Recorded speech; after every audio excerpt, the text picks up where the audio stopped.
I'd like to convene the Ways and Means Committee. We do have a quorum present. Representative Olson, have you had a chance to review the minutes? I have, Mr. Chair, and I move the minutes from the April 9th meeting. Okay, the motion is before us. Any discussion? Seeing none, then all those in favor signify by saying aye. Aye. Opposed? Motion carried. I do want to announce there is going to be a change in the agenda. We're going to take the transportation finance bill first, and then for processing purposes, we need to take the jobs bill, which you'll notice that I had at the end of the agenda, so we'll move that to number 2. And that was returned to us and referred to us this morning from the Tax Committee. So with that, we have Representative Hornstein prepared to present the transportation bill. And Representative Hornstein, do you have a motion? Yes, I move adoption of the Transportation Finance and Policy Development Report for House File 1555. Okay, the motion is before us to adopt the division report. Any discussion? Seeing none, then all those in favor signify by saying aye. Aye. Opposed? Motion carried. Representative Hornstein, another motion? Yes, I would move that House File 1555 as amended be recommended to be referred to the Tax Committee. Okay, the motion is before us. Representative Hornstein, there is an amendment. Would you like to take the amendment up now? Mr. Chairman, what was the motion to go where? Oh, The tax. Oh, that's okay, yeah. I didn't hear what you said. Oh, well, I mean, the motion is that the bill is amended. House File 1555 as amended be recommended to be referred to the Tax Committee. So, You needed to repeat the motion, yeah. yeah. Okay. Okay. So, members, I just did have an author's amendment, if, Mr. Chair, we could consider that. The A19-0445. It just makes a number of technical changes to the bill in terms of some appropriations and effective dates. The main one having to deal with the airport fund. And Mr. Lee can very briefly go over that for the committee from House Fiscal. Okay, Mr. Lee, welcome. Mr. Chair and members, Andrew Lee from House Fiscal staff. If you look at the amendment, the A19-0445, lines 1.3 through 1.9 are adjusting totals. This is largely technical, but also reflects a change further in the amendment. Then line 1.10 and 1.11 lowers the airport or aeronautics airport development assistance appropriation. This would bring the bill in line with the revised governor's recommendation on that level of spending for airports. And then on line 1.12 of the amendment increases the appropriation from the general fund for active transportation by $115,000. This would bring the bill to the target amount for that the Ways and Means Committee has set for transportation. Then lines 1.13 through 1.18 are amending totals for agencies. And then lines 1.19 through 1.22 push out effective dates for filing fee increases that both DVS and the deputy registrars receive in Article 3. Okay, any discussion on the author's amendment? Seeing none, then all those in favor signify by saying aye. Aye. Aye. Opposed, motion carried. Representative Hornstein, if you could give us the highlights of the bill. Thank you very much, Mr. Chair and members. So House File 1555 is the transportation finance bill for this session. And there's several articles, I think, that would be of particular interest to the Ways and Means Committee. Article 1, the general pro forma transportation appropriations for MnDOT, the Met Council, the Department of Public Safety, and Article 2 deals with transportation bonds. That's the trunk highway bonding program. that we deal with on a biennial basis, also for MnDOT. I just want to spend a little bit more time on Article 3. I think that's new finance provisions that we haven't seen in this bill for some time. It's titled Transportation-Related Taxes and Fees, and I think that would probably be of most interest at this point. So I wanted to just talk briefly about that article. We include in this section the fee on motor fuel that goes up 1 nickel per year over the next 4 years. That is meant to align the revenue with the stated and agreed upon needs that MnDOT has for constitutionally dedicated funding for roads and bridges. We also increased the license tab fees as well in this section. That is done in a way that I feel is fair and progressive. Those that are purchasing new, very high-value vehicles will see a rise in their registration fees. Those Minnesotans, and it is most Minnesotans, who own vehicles that are 11 years and older will actually get a decrease in their license tab fees under this bill. That accomplishes most of what we need to do for road and bridge funding. In terms of public transportation, we have a couple of provisions, I think, again, that would be of interest to this committee. One is a half-cent sales tax increase in the metro area to fund transit and roads, primarily transit, but there is road money included in that provision for the metro area. We also increased the motor vehicle sales tax from 6.5% to 6.875%, and that aligns the motor vehicle sales tax with the broader rate of sales tax in the state. That increases revenue, and we are able to use that for greater Minnesota transit purposes. And we also have a change in the funding formula. In 2006, we had a constitutional amendment that dedicated MVEST for transportation, the MVEST, the motor vehicle sales tax for transportation purposes. We have 57% for roads, 43% for transit. But since we're increasing the overall MVEST tax rate, there is an increase in road funding under that provision, as well as, of course, transit funding. So, you know, those are the main highlights of the bill. We have a potpourri of different items that relate to naming bridges and various other kinds of provisions. But I think those three are the most interest to the Ways and Means Committee. We have money for deputy registrars, $10 million. We also have a increase in fees that deputy registrars can collect to take care of their additional expenses as they move forward with changes in our license and the MNLAR system, the license and registration system. So that's my very broad overview, but I'm happy to answer questions. Okay, that's fine, and we have Representative Torkelson on the list. Representative Torkelson. Well, thank you, Mr. Chair. Before I forget, I'd like to request a roll call Okay, roll call has been requested. on the vote on this bill. I'd like to thank Chair Hornstein for his hard work. We've had a good committee.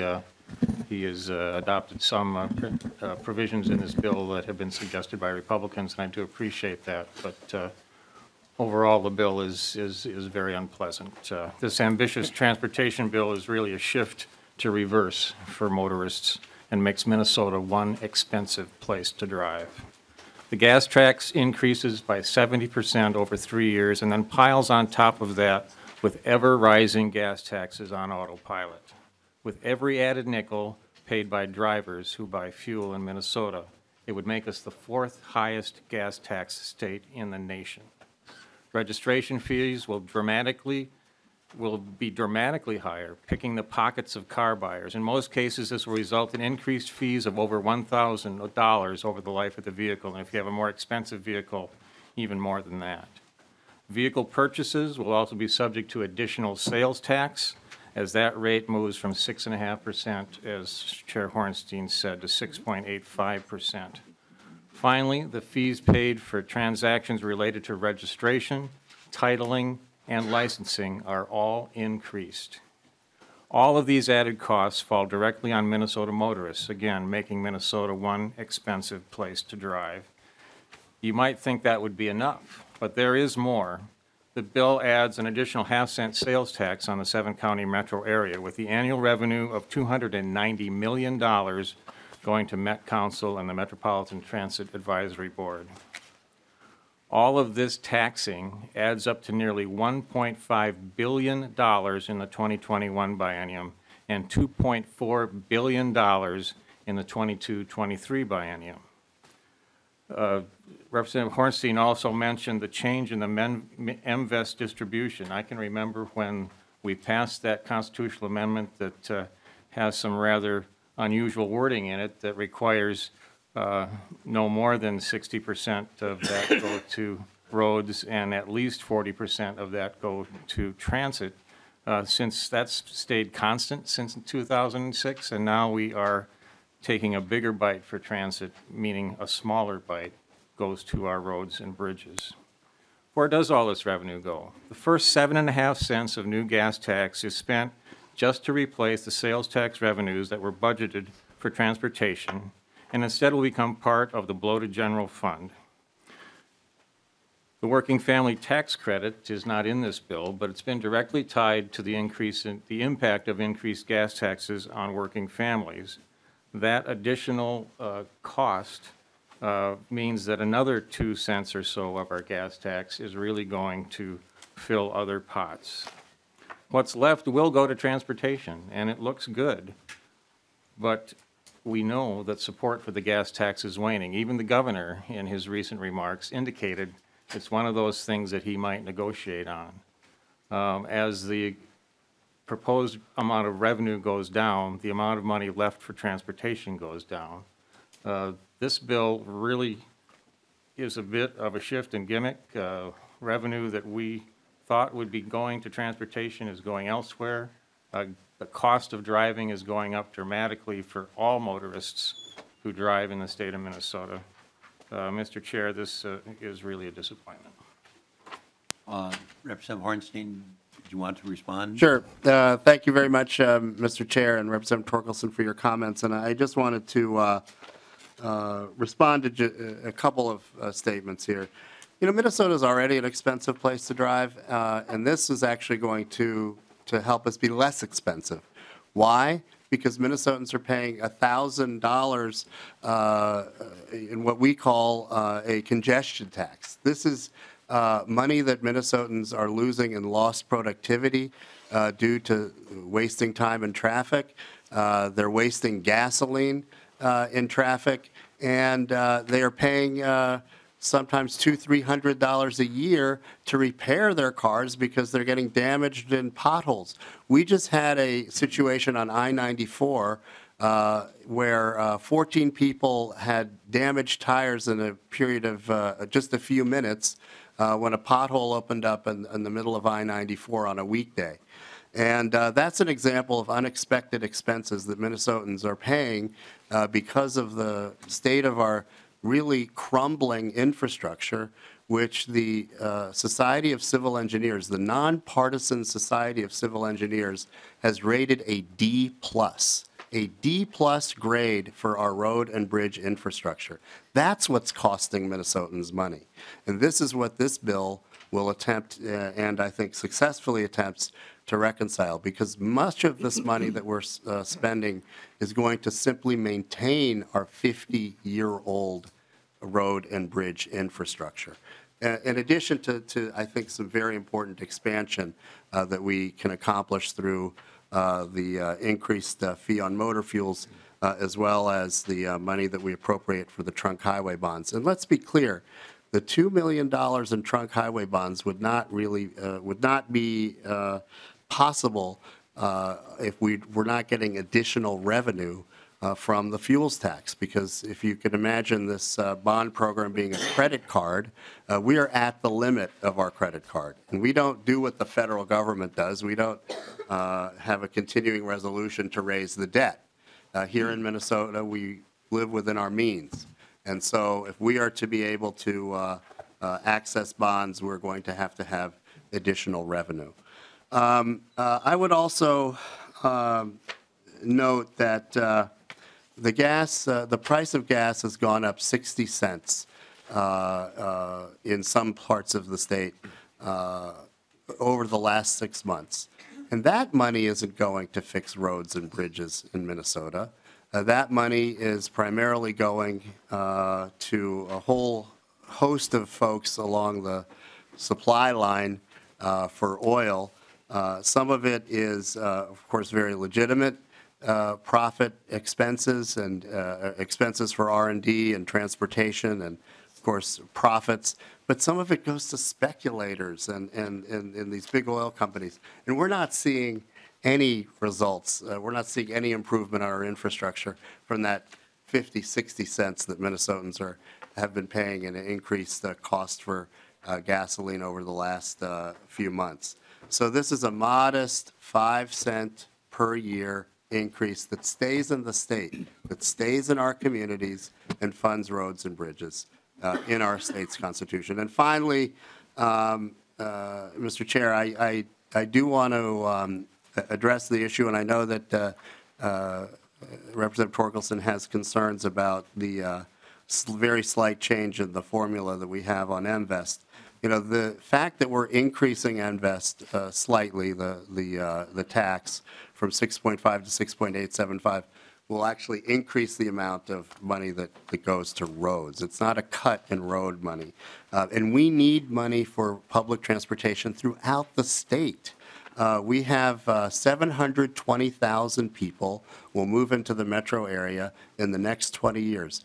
We don't have capacity to expand roads in the metro area. We'll do some of that, but we need to have a first-rate public transit system to accommodate the growth in our region. And of course, there are many uses for the money for this metro sales tax. This is going to go to improve our bus service, which I think needs help. We need more frequent bus service. We need better bus infrastructure. That's where this sales tax is going to go. So I feel it's very important to understand that we already have tremendous expenses when it comes to our road maintenance and infrastructure. This will actually, in the long term and in the immediate term, reduce what Minnesotans are paying to get around the state. Okay, Representative Hertaus. Thank you, Mr. Chair. And Representative Hornstein, could you explain to me a little bit how you came up with this $1,000 of expense per household on the roads? That's a report from the Texas Transportation Institute, which has, over the years, had a number of different rubrics and inputs in terms of coming up with costs, external costs to families in terms of dealing with the transportation system. So we have productivity decreases. We have issues with people literally wasting gasoline, sitting in congestion, and of course the money that people are spending to repair their vehicles as a result of poor infrastructure. Mr. Chair. Representative Hertaus. Thank you. Well, Representative Hornstein, I mean, this is kind of like the data we're always fed about economic impact as well. That's pretty subjective to how to accept a number like that. But even if you do accept that number by your own bill here, and I just did some quick math, if you take the cost of this over the biennium and divide it by the Minnesota population, that's just shy of $500 for every man, woman, and child of increased spending in this state. For a typical average family of four, that would be $2,000 a household against your $1,000 of savings that you're talking about. So those numbers just don't match. The other thing that's really troubling is, you know, if this is really one Minnesota, this schedule of how you're shifting the tab fees is really kind of crazy. I mean, you're talking about on the high-end size of a vehicle, over $650 for tab fees on a vehicle with a depreciation schedule that stays at 100% for the first 3 years of its life. And anybody who buys a car knows that that value is not maintained at 100% of value in the first 3 years. But when you talk about fair progressivity in this bill, I mean, here we go down to $10, what some people are going to be paying to renew their tab fees. I think people generally drive an average amount of miles per year. This is not in any means a fair application of collecting money. This is collecting money from the few and redistributing it all across the state. Thank you, Mr. Chair. Okay, Representative Scott. Thank you, Mr. Chair. And Representative Hornstein, are there any, sorry, That's okay. are there any fare increases for transit riders in your bill? Representative Hornstein. Mr. Chair, Representative Scott, we just had a fare increase within the last couple of years, and so we maintain the fare box recovery rate, which is roughly 1/3 of the cost of the transit system.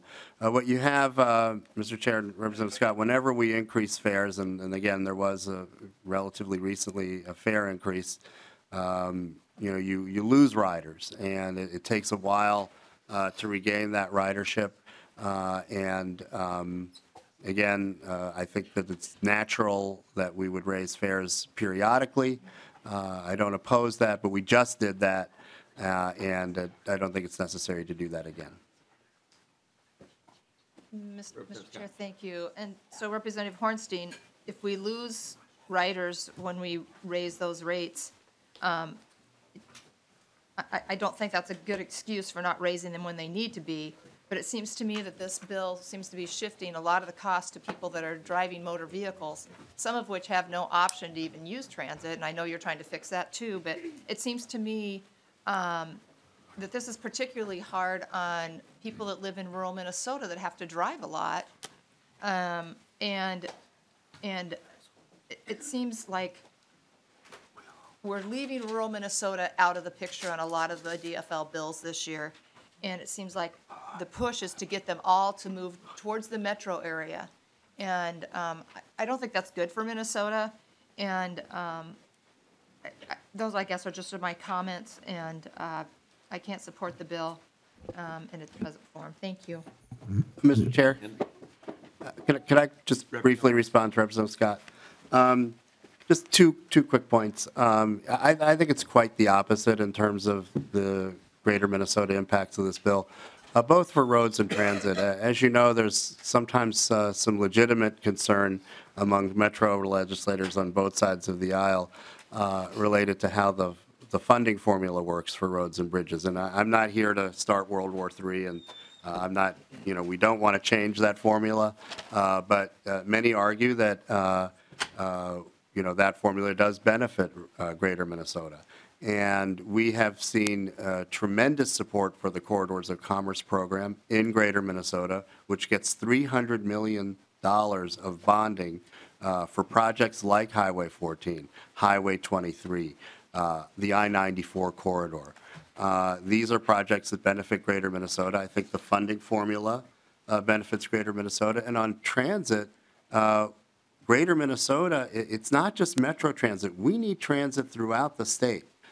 We have many communities in greater Minnesota where senior citizens and others don't have transportation options and need support for greater Minnesota. And in the metro area, even if you're not a transit rider, you benefit by having less people on the roads. You benefit from cleaner air. There are many benefits to public transportation for society as a whole, not just for transit riders.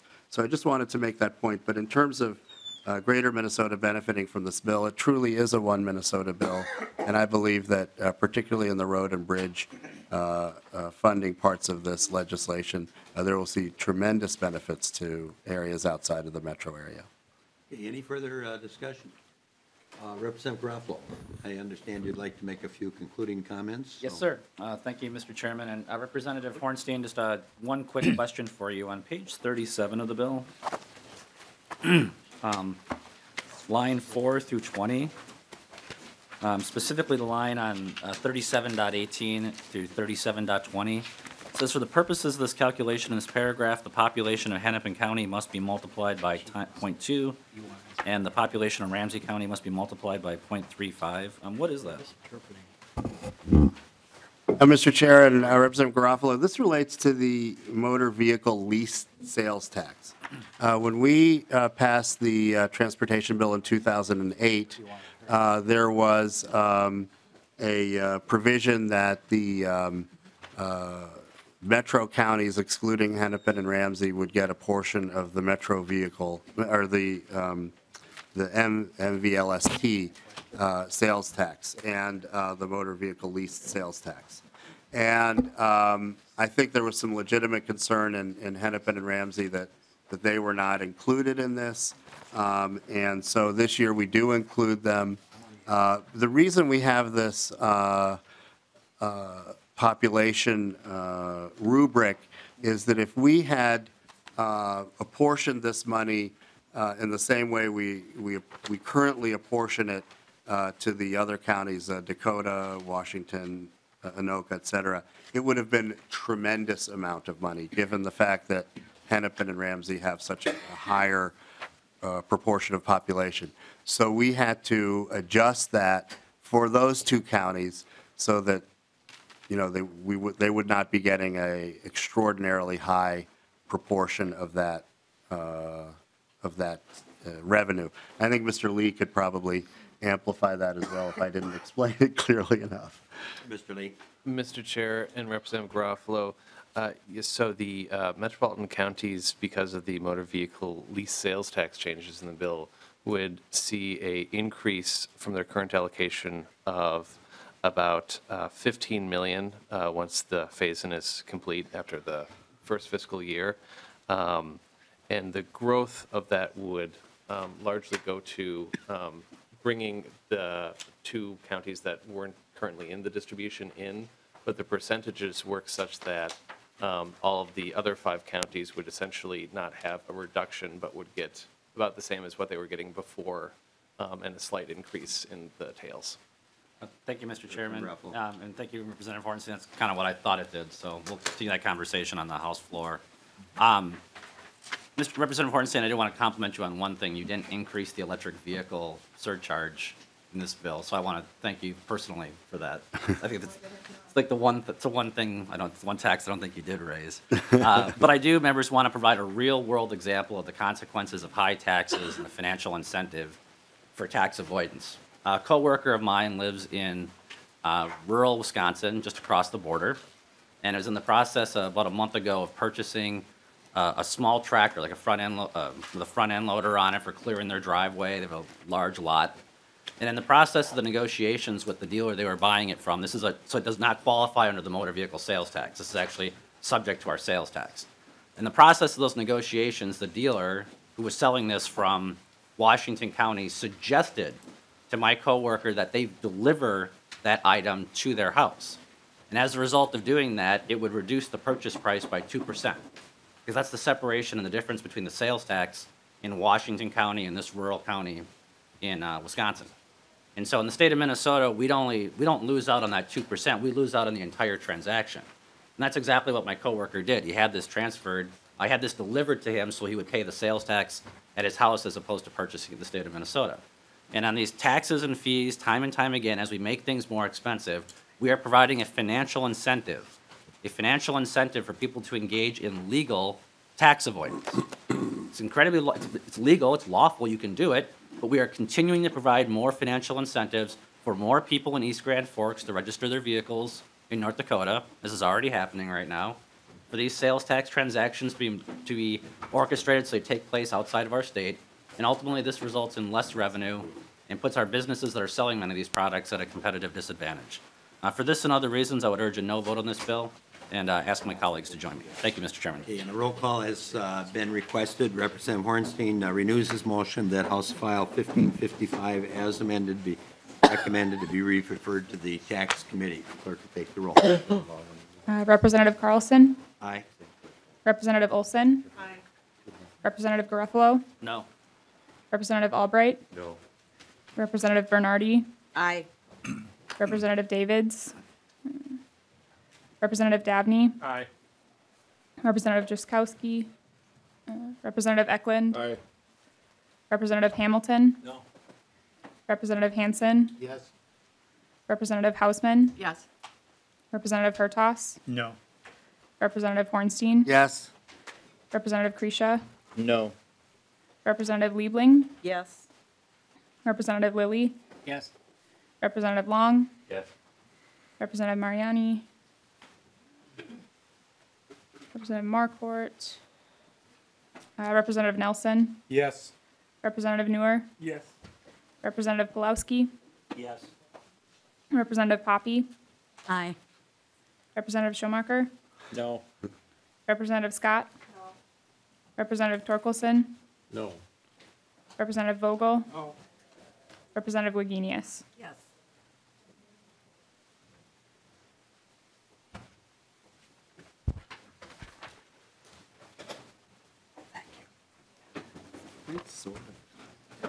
Okay, being 16 ayes and 9 nays, the motion prevails. The bill is on its way to taxes.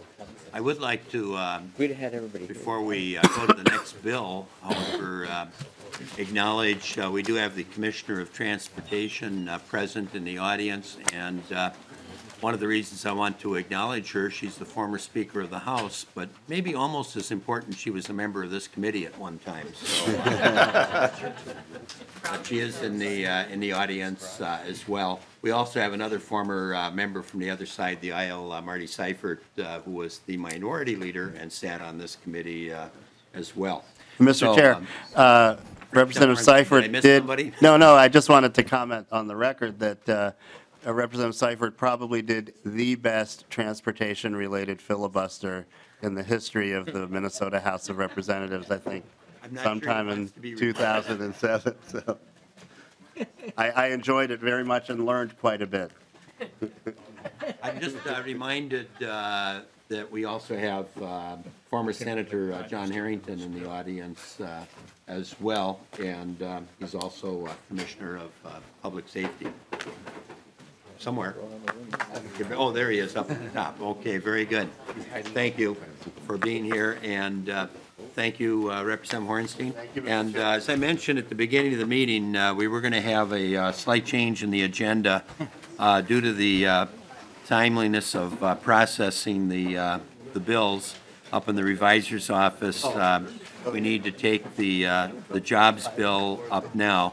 And so the chair will moves that House File 2208 as amended be recommended to be placed on the general register.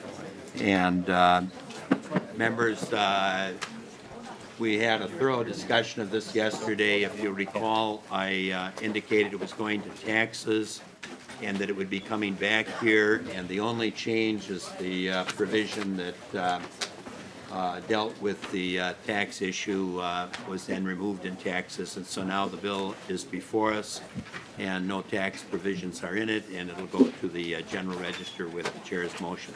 So any discussion on the motion? Seeing none, then all those in favor signify by saying aye. Aye. Opposed? Motion carried. We now go to the housing bill, Housing Finance, Representative Hausman, House File 1151.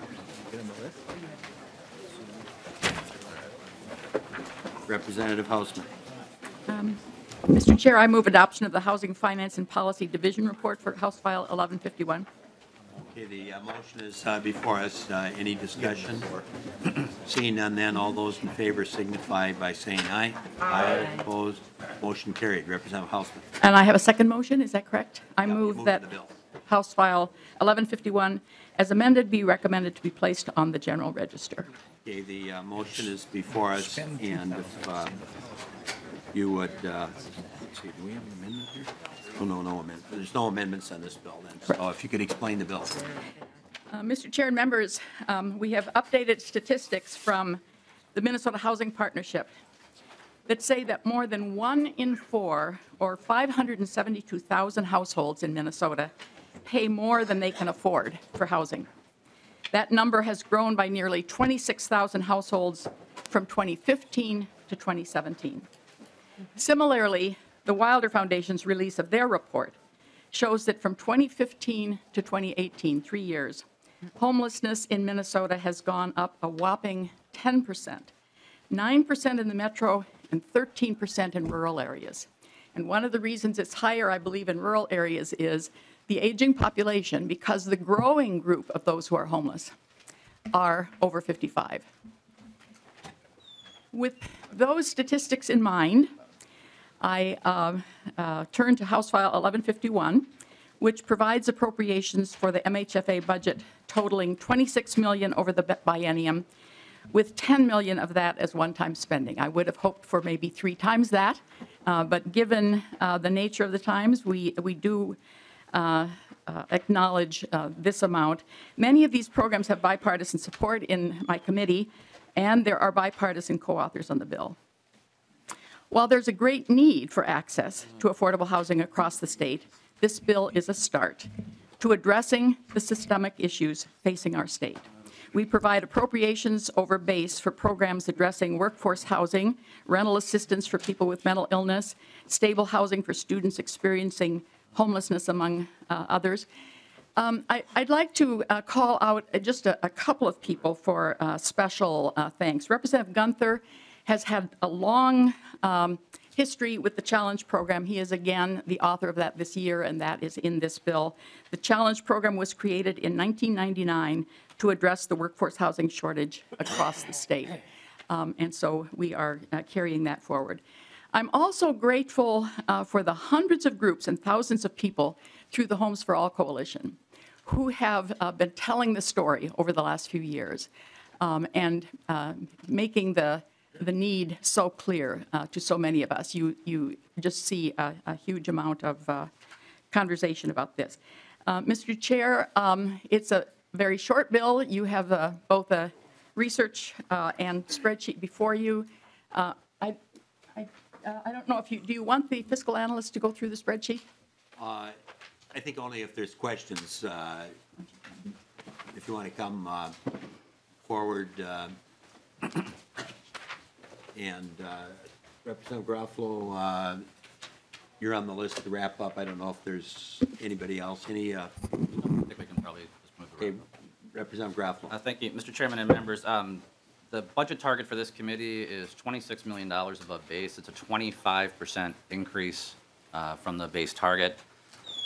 Regardless of how the money is spent on some good items, this is a bill that is financed primarily by tax increases. I would ask members to oppose this bill and vote no.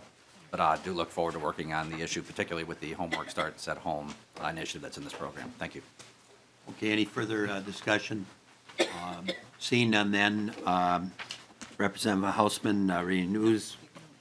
Oh, that's right. We're going to lay this one over for, this one's going to be combined with ag. Yes. So I'll just temporarily lay the bill over.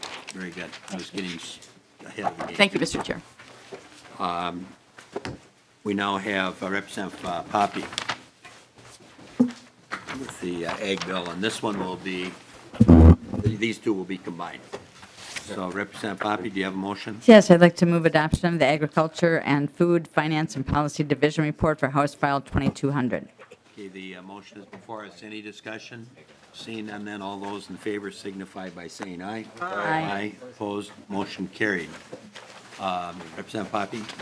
I move that House File 2200 as amended be recommended to be placed on the general register.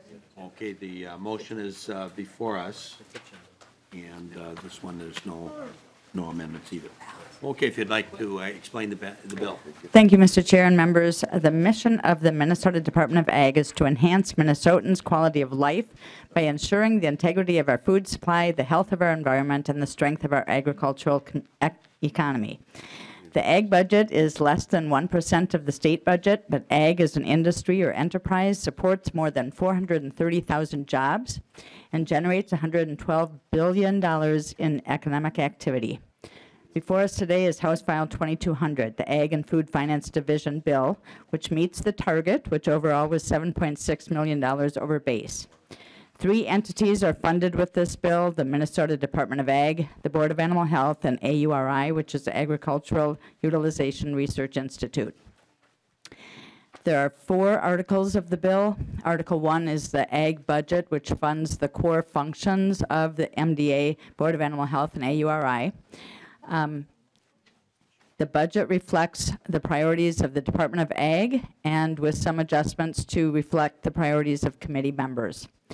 This funding bill allows MDA the ability to be responsive and supportive of traditional conventional ag, as well as promoting opportunities to grow new markets and trade. It provides MDA the ability to be responsive to the critical issues facing the ag sector and farmers, including rural mental health, increasing the number of meat inspectors, and dealing with ag emergencies like African swine fever. It also provides protection and support in areas of agriculture, horticulture, and natural resources by funding the Minnesota Department of Ag Laboratory with immediate funds and ongoing dollars. And it provides advancement in research within the Minnesota Department of Ag and the University of Minnesota, important to the future of ag and biosciences. The second article of the bill deals with chronic wasting disease. The Board of Animal Health is responsible for the farm cervidae, which are deer, elk, and other cervids that are farmed and contained within the state. CWD is a disease that threatens our valued hunting and agricultural heritage. The spread of CWD yields concerns about economic sustainability of both hunting and farming. It's a part of this bill because the Board of Animal Health is a responsible agency for cervidae farms. Much of our discussion in committee was centered around a base bill, which is Representative Becker-Finn's bill, but we wanted to really work on trying to find the balance of the concern for the deer farmers who are in the enterprise of being cervidae farms, as well as the concerns of our deer farmers and the natural resources within our state. Articles 3 and 4 are for the grain buyers and grain warehouses, and those come from recommendations from the Grain Advisory Task Force. Representative Paul Anderson carried that bill. And that is the bill, Mr. Chair and members. Mr. Savory is also my fiscal analyst, so if you want him to be able to come forward and talk about change items, he would be available to do that. Forward, and we'll see if there are questions. Any discussion on the bill? Representative. Thank you, Mr. Chairman, and thank you, Chair Poppe, for bringing the bill forward. And we had quite a discussion on a few of these articles, and some of the things that we still, as far as the Republican caucus, still have concerns on, I'd like to bring up and address this once again. You talked about Article 2 on Section 7 of Article 2 around CWD and the mandatory herd depopulation, specifically on lines 39.24, where a farm cervidae herd tests positive, the entire herd must be euthanized, and that's at owner's expense. There's no language around indemnification or compensation for that. And hearing the testimony from the cervidae farmers, that's extremely concerning around that. In that same article where some confusion came in, and that is on page 40, line 4, before signing an agreement to sell or transfer the property, the owner of a premises where chronic wasting disease is detected must disclose in writing to the buyer or transferee. And where the confusion came in is whether or not that specifically pertains to a farm where the cervidae is raised, or if deer is harvested in the wild and it tests positive for CWD. I know we spoke to that issue. However, there's still a lot of concerns on how that language is stated in the bill. The other concern that we brought up and had amendment to address is the mandate to do the testing on do a research on community solar, mandating what the Center for Rural Policy and Development must do. And there's many issues around that. I mean, one of the statements that were brought up specifically to this, because it is very leading on what those findings should be. And basically, it's tying the hands. One, it's mandating what the center should be researching, but two, it's tying the hands on what their findings will be. And if either party starts mandating what the center should be doing, it could become very, very political in a very short period of time.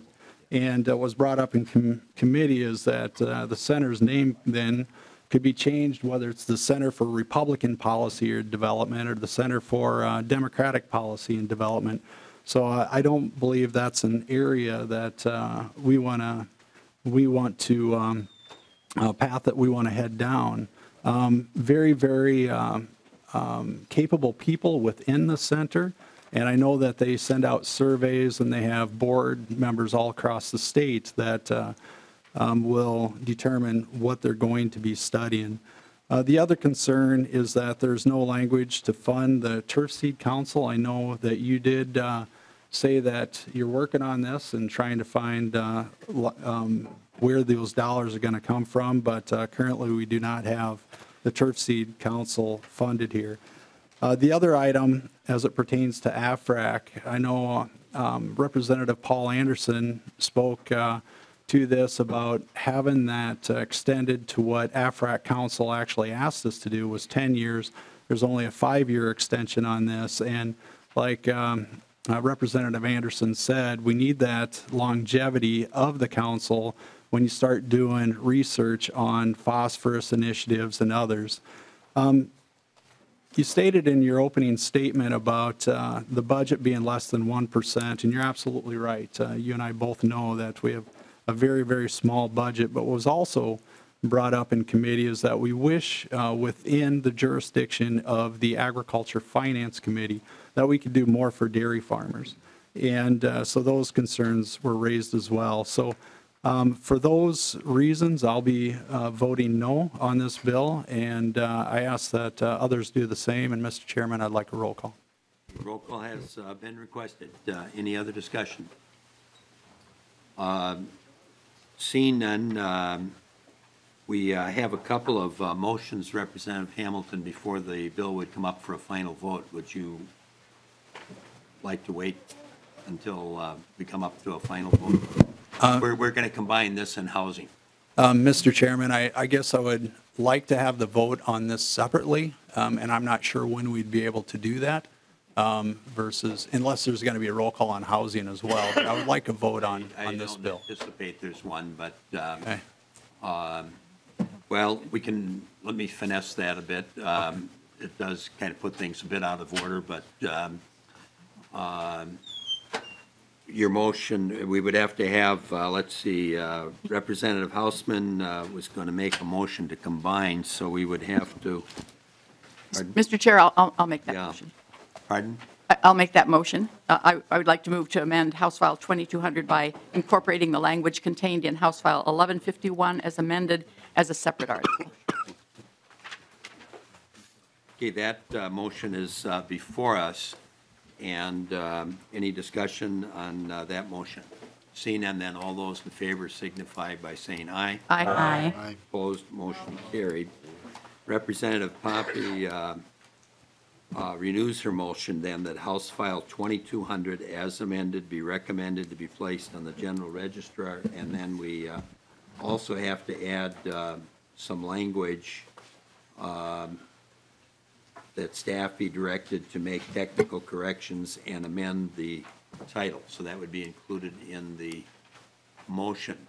Now, we did have a roll call requested, and Representative Hamilton, how would you like to proceed? Mr. Chairman, I'm looking for some guidance, I guess, from you as well, because I wanted to vote on the ag bill. And I know now that it's combined, I don't know if there's a way that we can get a clean vote on that or not, Mr. Chairman. I guess I'm looking for your direction on that as well. There's no way.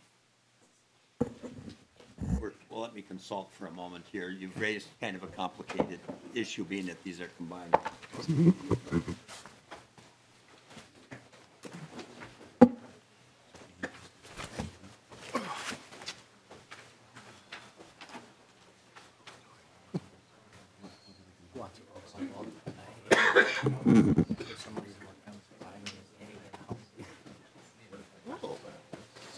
On the bus. On the bus.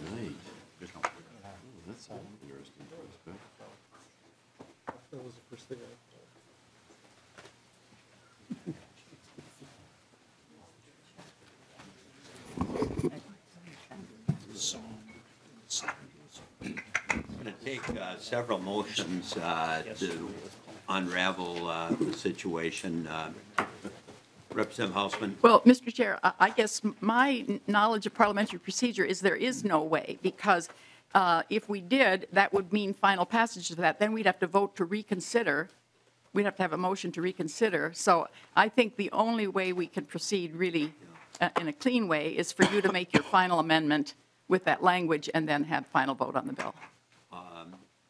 Well, the question before us, and I'm not sure if a roll call is requested at this point or not, is the combined bill. We would have to unravel several things in consultation with Mr. Sullivan and Mr. Marks. Yet you will have an opportunity, Representative Hamilton, to maybe raise the question on the floor.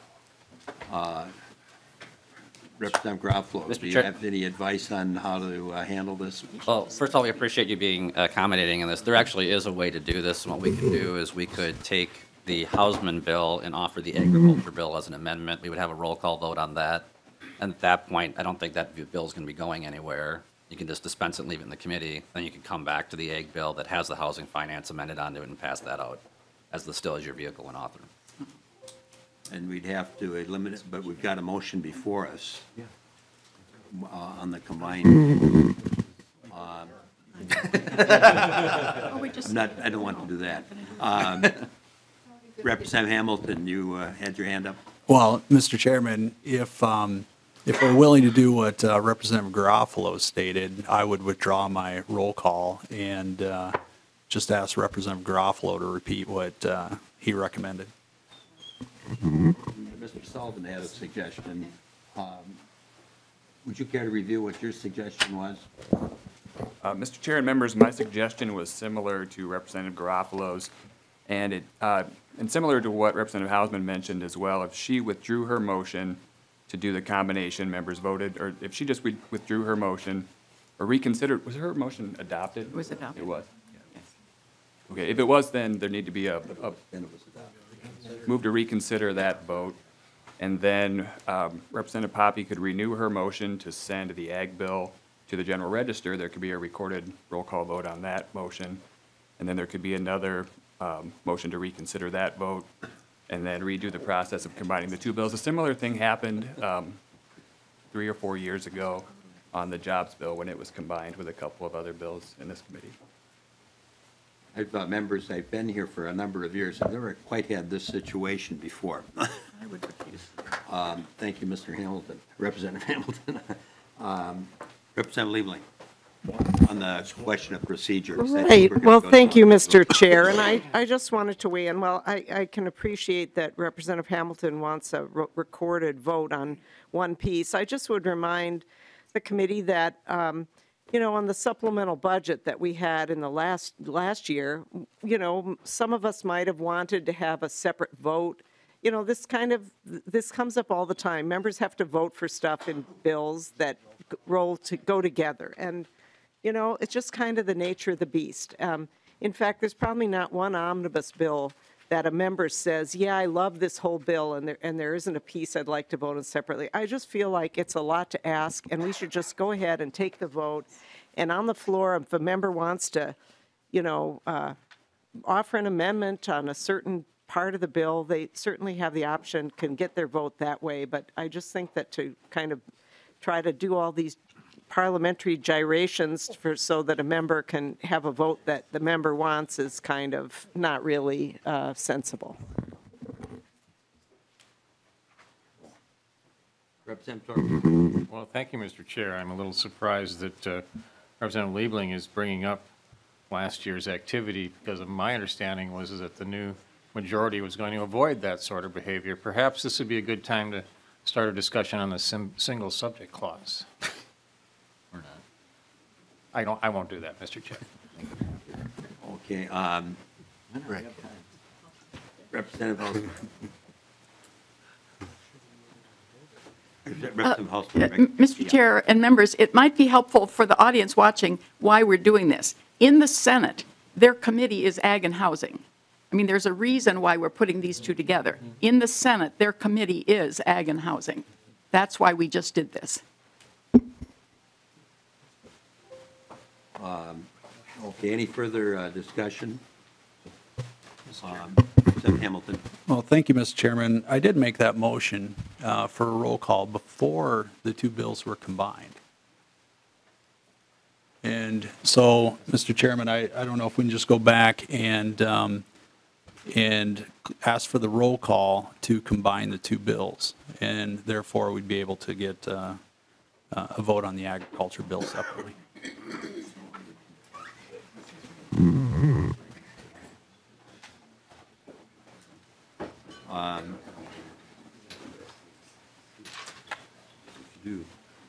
Mr. Sullivan, can you make your suggestion again? That is a good point. The roll call was requested before I combined them. I do want to honor that part of the discussion. I'm trying to be as fair as possible, and you did. I'll acknowledge that you did make that request, and I probably should have entertained that before I combined them, or asked for the motion to combine. So, Mr. Sullivan, what was your suggestion based on what was historically done? Mr. Chair and members, based on the practice from a couple years back in this committee, the process from this point would be for Representative Hausman's motion to be reconsidered. So someone would move to reconsider that motion to combine the two bills.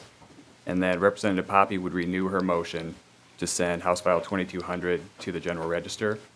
Members would vote, roll call on that, and then there'd be another motion to reconsider that vote.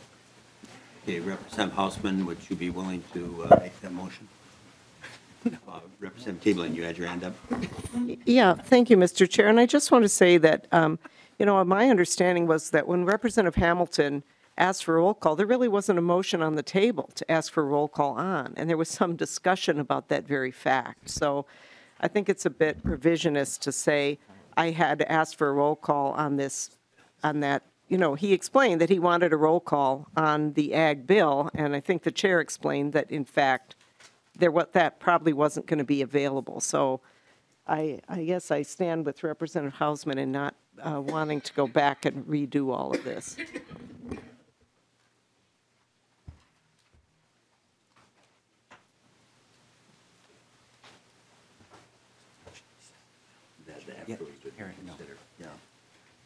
It doesn't look like we're heading down the road of reconsideration, Representative Hamilton. I think we'll just have to vote on the issue that's before us.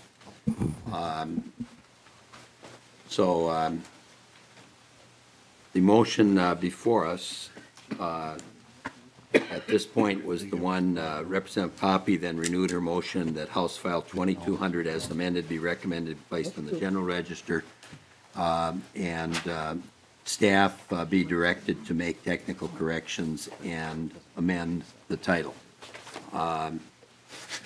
Representative Hamilton, did you want a roll call on this then, or not? No? Okay. Any further discussion? Seeing none, then all those in favor signify by saying aye. Aye. Opposed? No. Motion carried. We now have Representative Hansen's bill before us. Representative Hansen. There's always a new wrinkle parliamentary procedurally.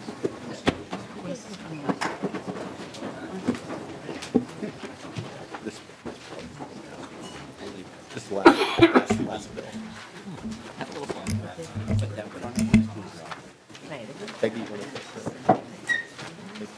Okay, Representative Hansen, would you get him, well, when you get settled in there, would you care to move the division report? Thank you, Mr. Chair and members of the committee. I would move adoption of the Environment and Natural Resources Division Report for House File 2209. Okay, the motion is before us. Any discussion? Seeing none, then all those in favor signify by saying aye. Aye. Opposed? Motion carried. Representative Hansen. Thank you, Mr. Chair. I'd move that House File 2209 as amended be recommended to be placed on the General Register. Okay. And I do have a couple authors' amendments. Yeah, the motion is before us, and let's take the author's amendment first. That would be the A26. I would move the A26 amendment. Okay, that motion is before us. Representative Hansen, would you care to explain the amendment? Thank you, Mr. Chair and members. The A26 amendment are corrections that were discovered by our nonpartisan staff that needed to be done. And so these are technical in nature. I have Mr. Hagermeyer, I believe that's Taylor here, if you have any questions about them. Okay, any discussion on the amendment? Seeing none, then all those in favor signify by saying aye. Aye. Aye. Opposed, motion carried. We have the A27 amendment. Thank you, Mr. Chair and members of the committee. I'd move the A27 amendment. The motion is before us. If you'd care to explain the amendment. Thank you, Mr. Chair and members. The A27 amendment is Representative Purcell's policy bill. And as Representative Hausman mentioned of how things are lined up in the Senate, we're putting this policy bill in because in the Senate they have combined the environment finance, environment policy, the LCCMR, and the lands bill into one bill. And I want to try to keep the LCCMR separate, but do want to try to match up somewhat with the Senate. So we're putting in the policy bill that went through the process from Representative Purcell. It includes several bills that were heard and moved. It's the DNR policy bill plus several bills that have been combined into that. House File 1886 from Sandell, House File 1880 from Sandsteed, House File 1587 from me, House File 1472 from Claflin. You may remember Representative Tabke's dog leash bill, and then it also has Representative Cagle's wildlife stamp design, and then Representative Lee's use of neonicotinoids on wildlife management areas. Okay, any discussion on the amendment? Seeing none, then all those in favor signify by saying aye. Aye. Opposed, motion carried. We have a third amendment, the A28 amendment. Representative Dabney? Yes, thank you, Mr. Chair. I'd like to move the A28. Members, there's language in this bill that establishes a process where any future forecasted surpluses would go through a waterfall of uses, and one would be the Metropolitan Landfill Contingency Action Trust. In the K-12 finance bill, there's a similar language from the committee chair that would support special education funding and getting that to the same 90-10 cycle that we do the rest of the education bill. This amendment simply says the special education provision would be first of the two provisions when the reviser amends that section of statute. I'd ask for your support. Okay, the motion is before us. Any discussion? Seeing none, then all those in favor signify by saying aye. Aye. Opposed, motion carried. Representative Hansen on the bill. Thank you, Mr. Chair and members of the committee. To the bill as amended, the budget target for the Environment and Natural Resources Division was $356.787 million, which is a $32.558 million increase from the base. That is the same amount as the governor's budget request. We do some of the things that the governor requested, but we also make some changes. I believe you have in your packet a list of the bills as they were introduced and included, a page and line of the description and the authors of those provisions. So if you're looking for that, you will see that in your packet. This bill for the Pollution Control Agency protects firefighters by banning flame retardant chemicals, has a study for managed aquifer recharge, develops a training, improves the training program for feedlot curriculum. It establishes the Rusty Patch Bumblebee as the state bee. It provides for enhanced blood testing, lead testing efforts, asthma education recommended by the Northern Metals consent decree. It helps with reducing the amount of road salt. It provides help for small businesses by reimbursing dry cleaners for their cleanup costs. It reduces the amount of carpet in our landfills by creating a carpet product stewardship program. It reinstates the Pollution Control Agency Citizens Board. For the Department of Natural Resources, it gets more kids involved by creating the No Child Left Inside grant program. It provides for a forest carbon sequestration goal, provides grants for the first time for cities for in the Emerald Ash Borer quarantine to help take down some of those trees, and provided for debris removal from Roberts Lake. It does increase the watercraft surcharge and the AIS surcharge that are not in the general fund, and it provides consistent long-term funding for the Aquatic Invasive Research Center at the University of Minnesota. It provides funding for local ATV trails, renames St. Croix State Park the Walter Mondale State Park, and bans the interstate trade of ivory, prohibiting the commercial harvest of turtles and requiring lead shot non-toxic shot after July 1st in some wildlife management areas. For the Board of Water and Soil Resources, it includes the governor's recommendation for operating adjustment, funding of critical IT repairs and cybersecurity, and for an increase in services. It does create a Lawns to Legumes grant program. It provides for one-time incentive for enrollees in the Federal Conservation Reserve Program. It reduces the amount of plastic and conservation materials, provides a state action plan for soil health, and an additional $3.5 million each year for grants to soil and water conservation districts. It has full funding for the Minnesota Zoo, including replacing some of their obsolete communication and security. It has funding for the Explore Minnesota Tourism with an additional dollars for the Office of Outdoor Recreation. And it should be noted that the ATV accounts are related to the gas tax. If without the gas tax, some of the funding does not come to the ATV. In addition, in the tax bill, there will be additional funding for soil and water conservation districts and some of the solid waste initiatives money for SCORE grants that are being raised with a fee on solid waste. And that is the bill as amended. Okay, any discussion? Representative Scott. Thank you, Mr. Chair. And Representative Hansen, I had an email from my soil and water conservation district yesterday talking about a cut in funding. I guess they, you know, I don't sit on your committee, but they're telling me that traditionally they've been given, the appropriation was $14 million a year, and that's being cut to 13.5. Is that correct? And I know you mentioned something about maybe being in the tax bill, so if you could elaborate on that, that'd be helpful. Representative Hansen. Mr. Chair and Representative Scott, so what's happened in the last 4 years is there has been $11 million a year that were taken from the Clean Water Fund to go to general services grants to soil and water conservation districts at about $100K per district across the state. So that is one-time money that has been appropriated from the Clean Water Fund.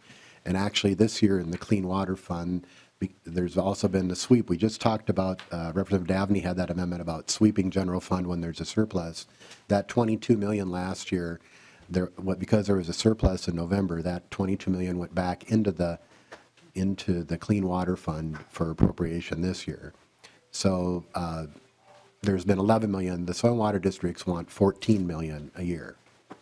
The governor's budget did not include that, and it isn't base funding because clean water money is every 2 years. It's every 2-year appropriation. So the governor proposed providing taxing authority to soil and water conservation districts. We heard bills on that. Within the target that I had, I appropriate $3.5 million. So yes, that is less than $11 million. But it is in there. And then in the tax committee, when you rate the solid waste fee currently is distributed at a 70%, 30%. 70% goes into the environmental fund and 30% goes into the general fund. So we capture that 30% that goes to the general fund and then dedicate that ongoing to the soil and water conservation districts. So that will climb, that will be ongoing funding, 3, 3.5, 4, 4.5 as solid waste grows over time. We also put in there a requirement that the counties match that. If we're giving them the money there, that it match it now. Right now, I think that matching requirement might be getting taken out in the tax bill. But so we're providing two sources of money. One is the one-time money from the general fund at 3.5 million, and then the ongoing solid waste money. What the Senate is proposing is going back and taking it again from the Clean Water Fund. Thank you, Mr. Chair. Thanks for that explanation, Representative Hansen. I do have another question. Okay, Representative Scott. I noticed in the bill that you're reinstating the MPCA Citizens Board, and I'm wondering if you could point to me on the spreadsheet where the line item is for the funding for that. I understand there was a $669,000 fiscal note. Mr. Chair, if Mr. Hagermeyer could mention that, because it's complicated. Okay, Mr. Hagemeyer, if you could identify yourself. Mr. Chair, I'm Brad Hagemeyer at the House Fiscal Analysis Department. The reinstatement of the MPCA Citizens Board relates back to 2015 when it was repealed. At that point, there was no money captured as savings. There's no appropriation reduction to MPCA for the cost of operating the board.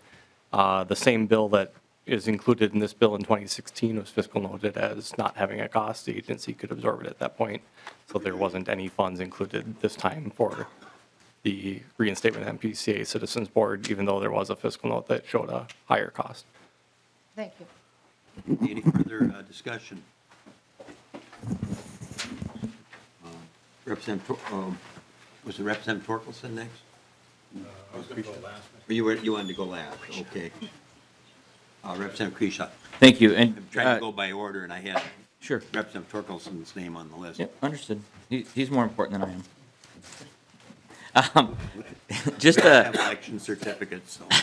Just a question on Article 2, Section 56, trying to understand the flame retardant chemicals prohibition. As I'm looking through this, I know there's been lots of discussion about all the stakeholders and whether or not there was agreement, but what I'm specifically wondering, and if you can just help me, on lines 89.18 through 89.24. So I understand the intent is to ban the PFAS materials because of some of the harmful effects they may have to firefighters. However, I also understand that those are the materials that best put out the oil as well as petroleum types of fires that we might find at refineries, airports, and so forth. I'm assuming, and I want to ask before I assume too far, this also includes they would use these materials during an oil spill for a train. Would that be correct?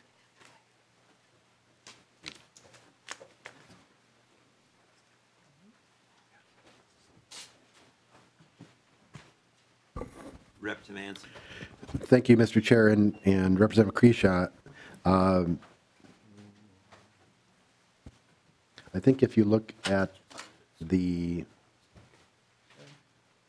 technical amendment, I don't know if you're looking at on 89.18, look on the 826 amendment. Sure. And that's probably the better language.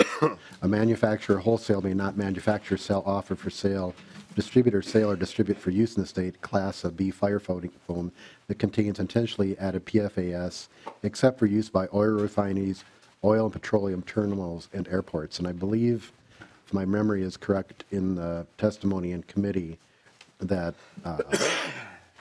that included fighting. I mean, that oil would be inclusive. So if you're dealing with oil, an oil spill, oil train, because you don't want to be adding water, that you're still having that use, if I remember the testimony correctly.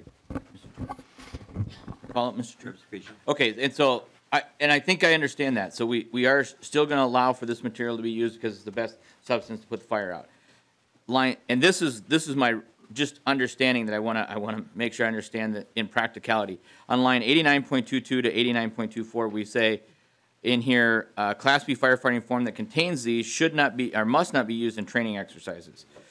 So here's my question. In Camp Ripley, they simulate these oil spills all the time.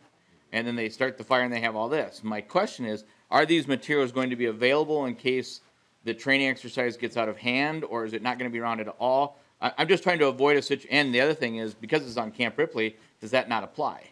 I'm just trying to understand what could possibly go wrong and make sure we don't put something in place here where something gets out of hand and they don't have the ability to deal with it. So not just more of a question, and maybe you can look at that and work on that language or make sure that that's being addressed properly. Representative Hansen. Mr. Chair and Representative Kresha, that particular question I don't believe did come up, so I would like to work with you on that to make sure we can make sure it's as clear as possible because we want to make sure that people are safe. And Mr. Chair, living 5 miles from that, that's extremely important to me. Okay, I think it's Representative Torkelson now then. Representative Torkelson. Well, thank you, Mr. Chair, for your indulgence. I was asked by Representative Garofalo to kind of fill in for him since he's not in the room, so it has nothing to do with my importance in relation to Senator Kresha. No, I said we Senator, all have did I say elections. Senator? Representative Kresha. Thank you for that, Mr. Chair. A few points before I ask folks to vote no. I don't know, has a roll call been requested on this bill? Not at this point. I would like to request the roll call, Mr. Call Chair. has been requested. First, the issue of Soil and Water Conservation District funding. You know, this goes back a long ways in state government. We've had a partnership between state government and local government to fund our SWCDs. It's a little bit uneven and bumpy across the state, but still that commitment by the state has always been there. The governor failed to address it in his budget proposal. He instead suggested a levy authority for the local soil and water conservation districts. That is really more of a local partnership rather than a local state partnership. This bill does not address soil and water conservation districts adequately, and I would hope that we work towards making sure they are properly funded on the state's side of that commitment. The Citizens Board issue is an interesting one. I no longer serve on environment, but I was on environment at the time when this board was eliminated as a result of some very intense negotiations involving a number of other issues. I realize you can't bind a future legislature, but this seems to have a bit of flavor of going back on a reasonable deal that was made at the time. The issue of finding a state park to put a name on has been quite interesting. Nothing against former Vice President Walter Mondale, but it hasn't gone very well. First, it was supposed to go on Interstate State Park, and apparently that didn't happen. I wasn't in on the negotiations there, but for some reason that was abandoned. Now we've moved to St. Croix State Park.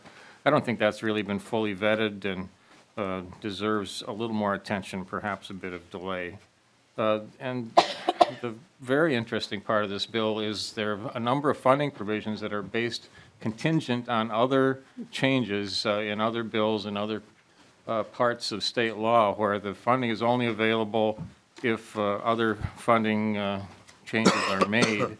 I don't know that I've ever seen that in bill form before. I realize we talk about those sorts of issues a lot, but to actually put that in the language of the bill seems to be an unusual process. Getting back to the Citizens Board briefly, there certainly would be a cost for the Citizens Board if it were reinstated. I don't think those costs have been addressed in this bill. And if that would happen, the money has to come from somewhere. I don't know if we're just expecting PCA to just swallow those rather substantial costs or not. And finally, Mr. Chair, we had discussions early this session that there wasn't going to be a lot of policy in our bills that relate to finance. This bill contains tons of policy. That apparently we have abandoned that effort to restrict the amount of policy in our budget bills. Mr. Chair, I urge members to vote no. Okay, thank you. And any further discussion? Representative Jaskowski. Thank you, Mr. Chair. I do see, echoing Representative Torkelson, I see all kinds of policy in the bill that you, Mr. Chair, had said on the House floor we were not going to have in these bills, but apparently someone with a higher pay grade made a decision differently than you did. I'm not sure. I'd be interested, Mr. Chair, in your comments around that. And then for the author of the bill, do we know, I see all kinds of new fee increases in here. Fee increases are taxes, as our statutes clearly say. Included in here, of course, is a fee increase for a license to own a boat of 19 feet or less in this state, 45% increase in that tax for all Minnesotans, it appears. So, Representative Hansen, I'd be curious, what is the total amount of new fees in the bill, and what is the total amount of fee increases in the bill? Representative Hansen? Thank you, Mr. Chair, and Representative Drazkowski. 15.865 million over the biennium.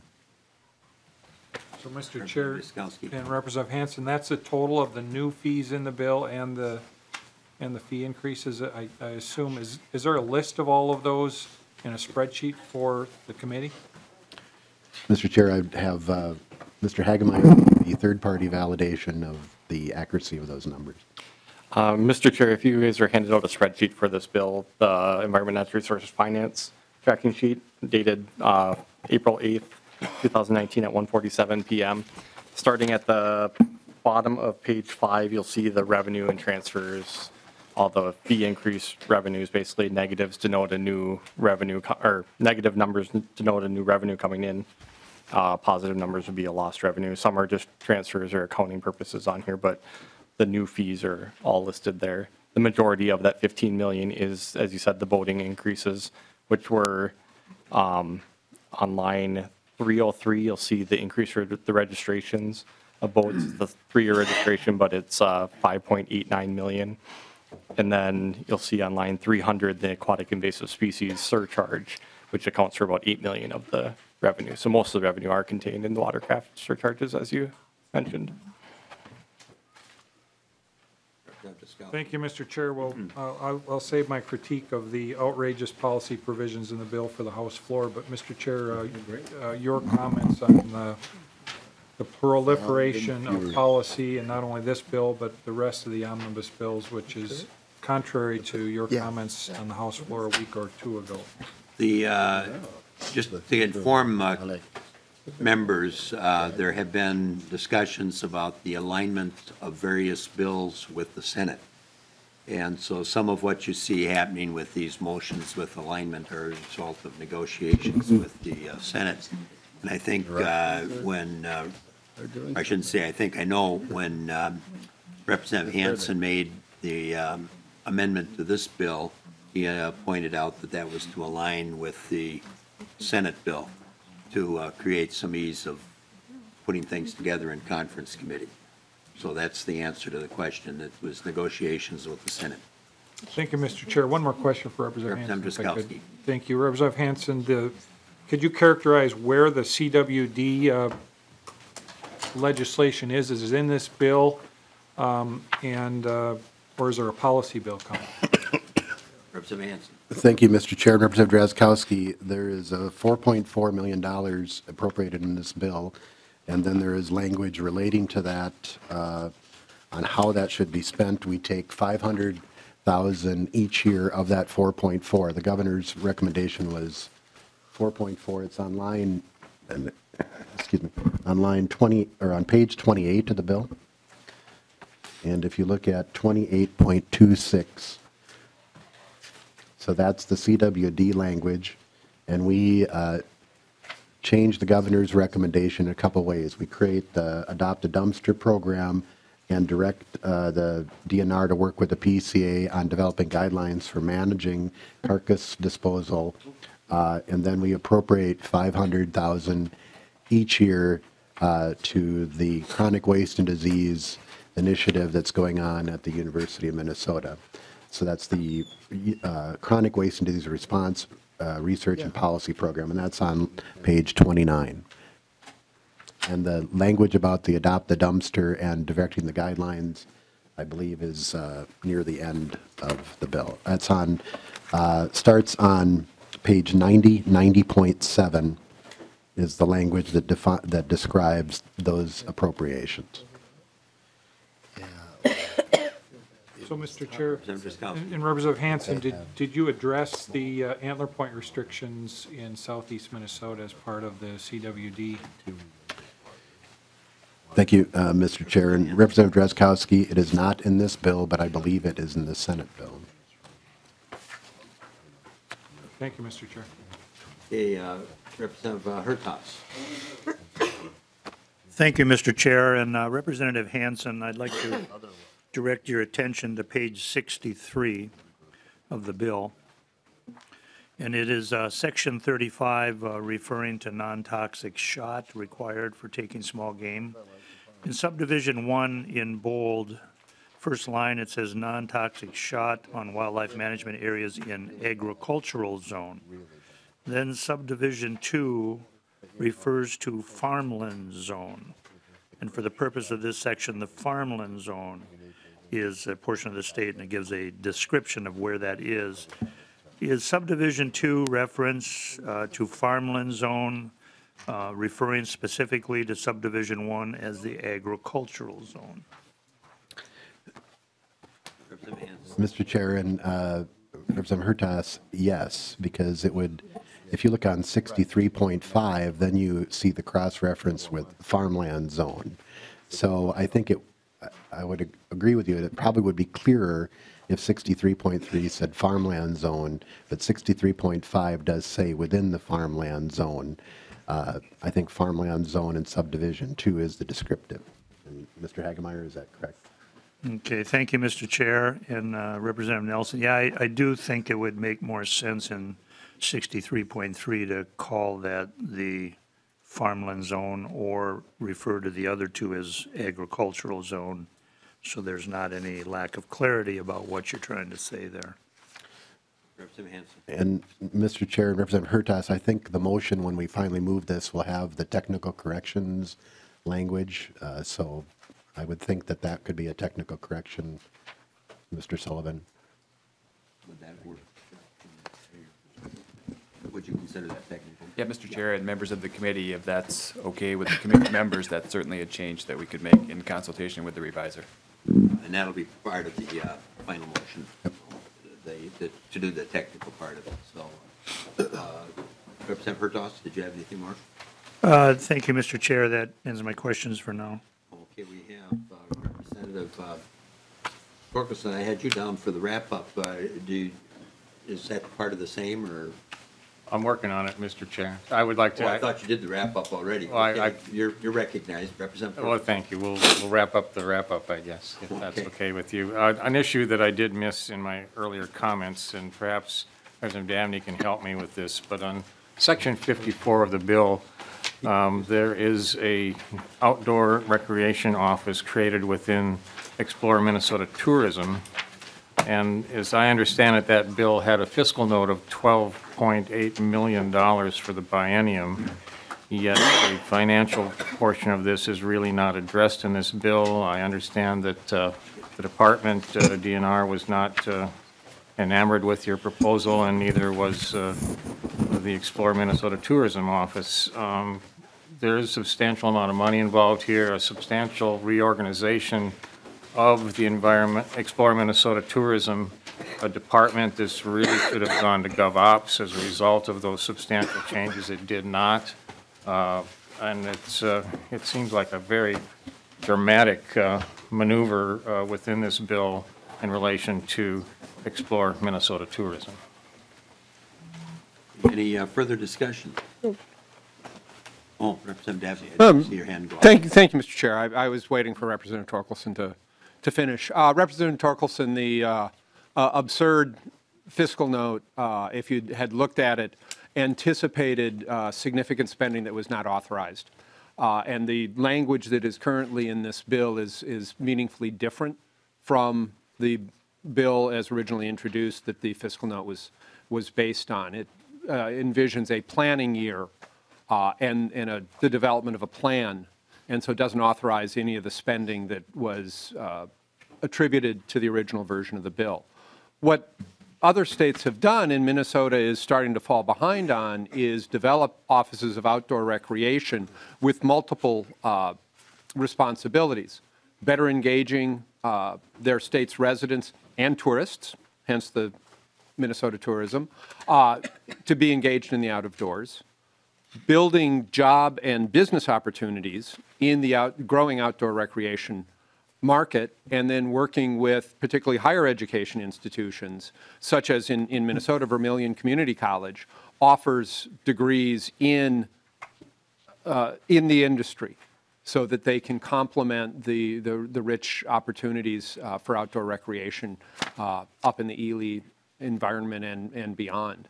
So this is a vision for enhancing business opportunities as well as enhancing opportunities for people to recreate in our outdoors here in Minnesota that so defines us.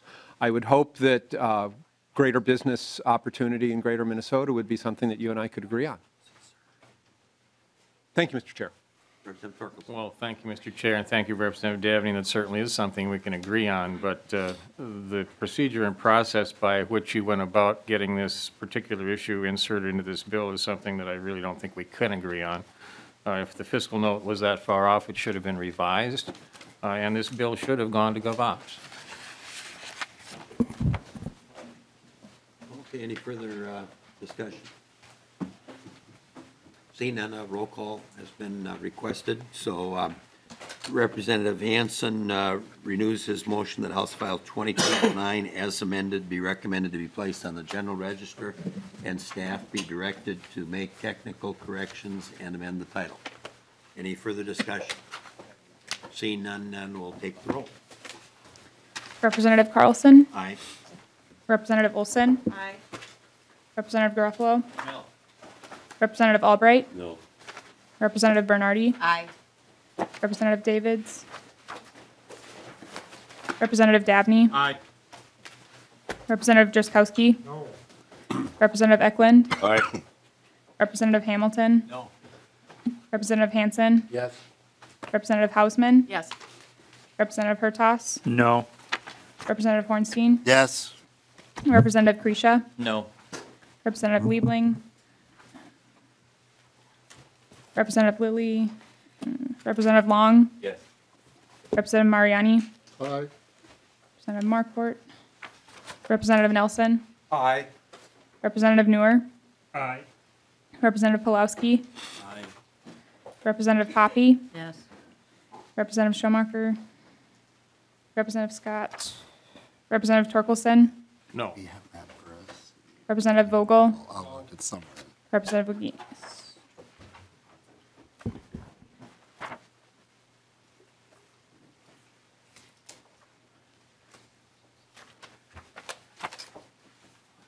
Being 14 ayes and 8 nays, the bill is passed, so thank you. A couple of quick announcements before we adjourn.